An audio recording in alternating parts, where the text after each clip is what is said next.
నారాయణ గోదమ్మ కృప చేసినటువంటి ధనుర్మాస వ్రత మహోత్సవంలో 13వ పాశురం యొక్క సారాంశాన్ని తెలుసుకుందాం. ఈ పాశురంలో మరొక గోపికని అమ్మ మేల్కొల్పుతూ ఉంది.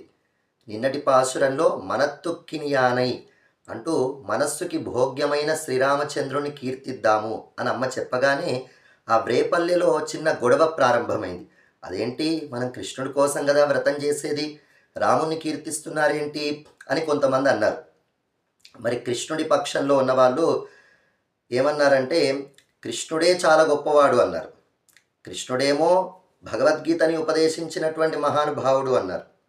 రాముడి పక్షంలో ఉన్నవాళ్ళు శ్రీరామచంద్రుడు మానవుడు ఎలా ఉండాలో చూపించినటువంటి ధర్మాత్ముడు అన్నారు.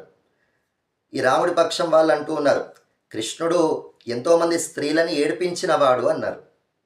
మా రాముడేమో ఒక స్త్రీ కోసమే ఏడ్చినటువంటి వాడు, అంటే ఆ స్త్రీ కోసం తపించినటువంటి వాడు, సీతాదేవి కోసం.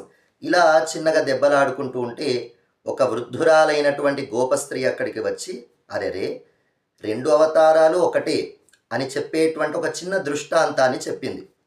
ఒకసారి యశోదాదేవి శ్రీకృష్ణుడికి కథ చెప్తూ ఉందంట. చిన్నప్పుడు రామో నామ బభూవ తదబలా సీతేతి ఇలా చెప్తూ ఉంది.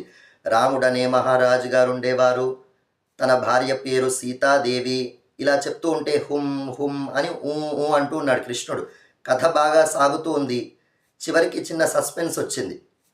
తస్యా హరద్రావణ, అలా అన్యోన్యంగా ఉన్నటువంటి సీతారాముల మధ్యలోకి రావణాసురుడు ప్రవేశించి సీతాదేవిని అపహరించుకొని వెళ్ళాడు అని చెప్పగానే హుం అనలేదు.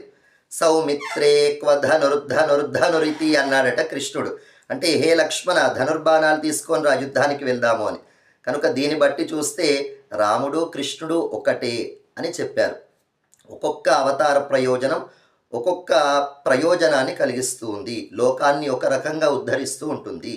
కనుక ఆ ఇద్దరూ ఒకటి అని చెప్పిన వెంటనే గోదాదేవి తన గోష్ఠీ బృందంతో బకాసురుణ్ణి సంహరించినటువంటి శ్రీకృష్ణుణ్ణి, రావణాసురుణ్ణి సంహరించినటువంటి శ్రీరామచంద్రుణ్ణి మేమంతా కీర్తిస్తూ ఉన్నాము, నువ్వు మేల్కోవలసింది అంటూ మంచి నేత్ర సౌందర్యం కలిగినటువంటి గోపికని ఈనాటి పాశురంలో మేల్కొల్పుతూ ఉన్నారు.